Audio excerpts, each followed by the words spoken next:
দরজায় কড়া নাড়ছে এইচএসসি পরীক্ষা 2025। এইচএসসি পরীক্ষার্থীদের অধিকাংশ শিক্ষার্থীদের মধ্যেই আইসিটি নিয়ে একটা ভয়ের কাজ করে। একদল শিক্ষার্থী ভয়ে থাকে তারা কিভাবে পাশ করতে পারবে, আরেকদল শিক্ষার্থী ভয়ে থাকে তারা কিভাবে আইসিটিতে A+টা নিশ্চিত করতে পারবে। দুই ধরনের শিক্ষার্থীদের জন্যই এইচএসসি পরীক্ষা 2025 সালের আইসিটি সাজেশন নিয়ে এসেছি আমি। প্রথমে আমরা প্রিভিয়াস বোর্ডের প্রশ্নগুলোকে একটু অ্যানালাইসিস করব।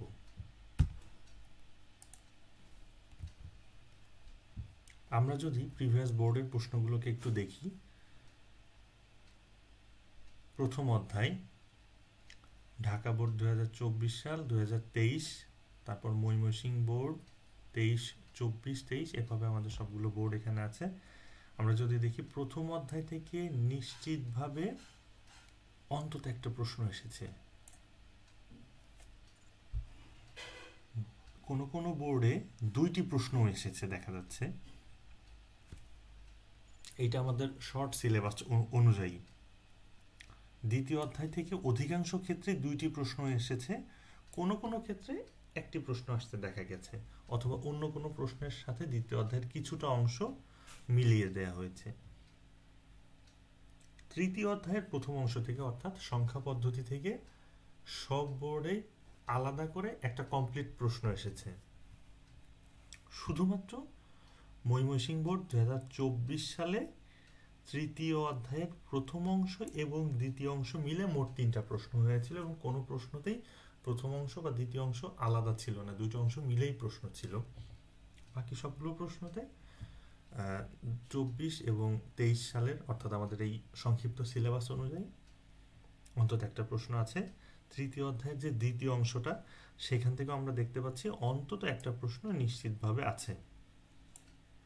এরপর যদি আমরা চতুর্থ অধ্যায়ে যাই, অধিকাংশ ক্ষেত্রেই চতুর্থ অধ্যায়ে অন্তত একটা প্রশ্ন আছে, এবং পঞ্চম অধ্যায় থেকে অধিকাংশ বোর্ডে 2টা প্রশ্ন এসেছে। কিছু কিছু বোর্ডে একটা প্রশ্ন আসতে দেখা গেছে, তবে অধিকাংশ ক্ষেত্রে প্রশ্ন এসেছে 2টা করে। এইবার আমরা যদি একটু সামারি দাঁড় করাতে চাই, আমাদের প্রথম অধ্যায় থেকে নিশ্চিতভাবে একটা প্রশ্ন থাকবে। প্রথম অধ্যায় অত্যন্ত সহজ একটা চ্যাপ্টার, একটু বুঝে বুঝে কয়েকটা টপিক পড়লেই এখান থেকে নিশ্চিতভাবে অ্যান্সার করা সম্ভব। দ্বিতীয় অধ্যায় থেকে আমরা 2টা অথবা একটা প্রশ্ন, অধিকাংশ ক্ষেত্রেই 2টা প্রশ্ন আসতে দেখা গেছে, তবে অন্তত একটা প্রশ্ন যে থাকবে সেটা নিশ্চিত। তৃতীয় অধ্যায় থেকে 2টা পার্ট থেকে অর্থাৎ সংখ্যা পদ্ধতি থেকে একটা এবং ডিজিটাল ডিভাইস থেকে একটা প্রশ্ন অধিকাংশ ক্ষেত্রে এসেছে, তবে এর ব্যতিক্রম আছে। তবে 2টা প্রশ্নের কম কখনো আসেনি। চতুর্থ অধ্যায় থেকে অন্তত একটা প্রশ্ন থেকেছে, কিন্তু 2টা প্রশ্ন কখনো কখনো আসতে দেখা গেছে, এবং পঞ্চম অধ্যায় থেকে অধিকাংশ ক্ষেত্রে 2টা প্রশ্ন এসেছে, কিছু কিছু ক্ষেত্রে একটা প্রশ্ন আসতে দেখা গিয়েছে। এভাবেই আমাদের গত 2 বছরে যে প্রশ্নগুলো হয়েছিল শর্ট সিলেবাস অনুযায়ী, সেভাবে মোট 8টি প্রশ্ন এখান থেকে এসেছে।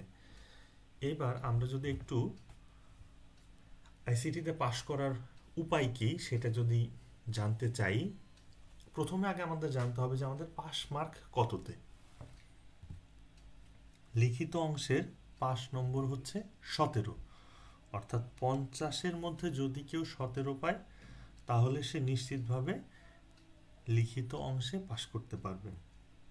বহু নির্বাচনী অংশ 25টা এমসিকিউ এর মধ্যে অন্তত 8টা এমসিকিউ সঠিকভাবে পারতে হবে। এরপর থাকছে ব্যবহারিক অংশ। ব্যবহারিক অংশেও পাশ করতে গেলে অন্তত 8 মার্ক পেতে হবে। এটা হচ্ছে আমাদের পাশ করার জন্য কি কি মার্ক পেতে হবে তার বন্টন। এরপরে আমরা পাশ করার জন্য কোন কোন অধ্যায় পড়লে আমরা নিশ্চিতভাবে পাশ করতে পারি সেই সাজেশনটা আমরা একটু দেখব। আমাদের অন্তত প্রথম অধ্যায় এবং দ্বিতীয় অধ্যায় খুব ভালো করে পড়তে হবে, এখান থেকে আমরা 2টা অথবা 3টা প্রশ্নের অ্যান্সার করতে পারবো এবং এর সাথে তৃতীয় অধ্যায়ের প্রথম অংশ অথবা চতুর্থ অধ্যায় অথবা পঞ্চম অধ্যায়, যার জন্য যে অংশটা সহজ মনে হয় সে এই তৃতীয়, চতুর্থ এবং পঞ্চম অধ্যায় থেকে যে কোনো একটা অধ্যায় সে খুব ভালো করে পড়বে লিখিত অংশের জন্য। তাহলে সে অন্তত 3টা প্রশ্ন এবং 4টা প্রশ্ন ক্ষেত্র বিশেষে অ্যান্সার করতে পারবে।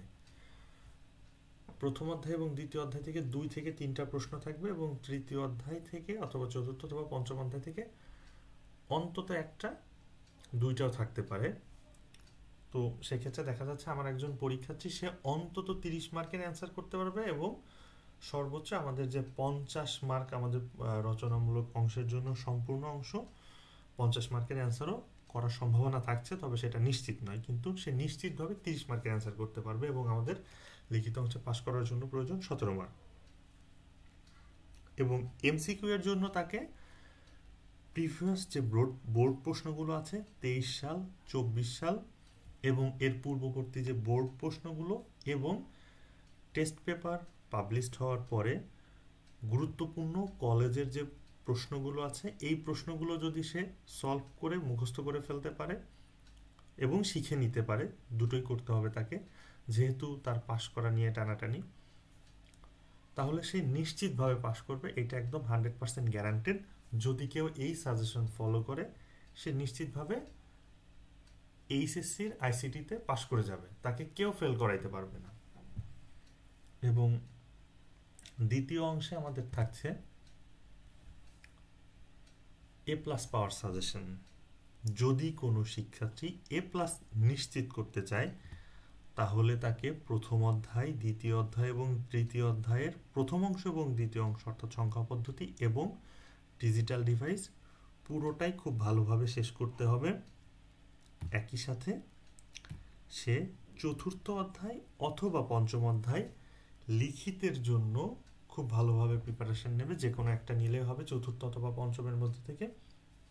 তাহলে সে অন্তত 6 থেকে 7টা প্রশ্ন নিশ্চিতভাবে কমন পাবে। যদি সে পঞ্চম অধ্যায়ের প্রিপারেশন নেয় তাহলে 7টা প্রশ্ন কমন পড়ার সম্ভাবনা সব থেকে বেশি, আর যদি চতুর্থ অধ্যায়ের প্রিপারেশন নেয় তাহলে অন্তত 6টা প্রশ্নের কমন পড়ার সম্ভাবনা সব থেকে বেশি।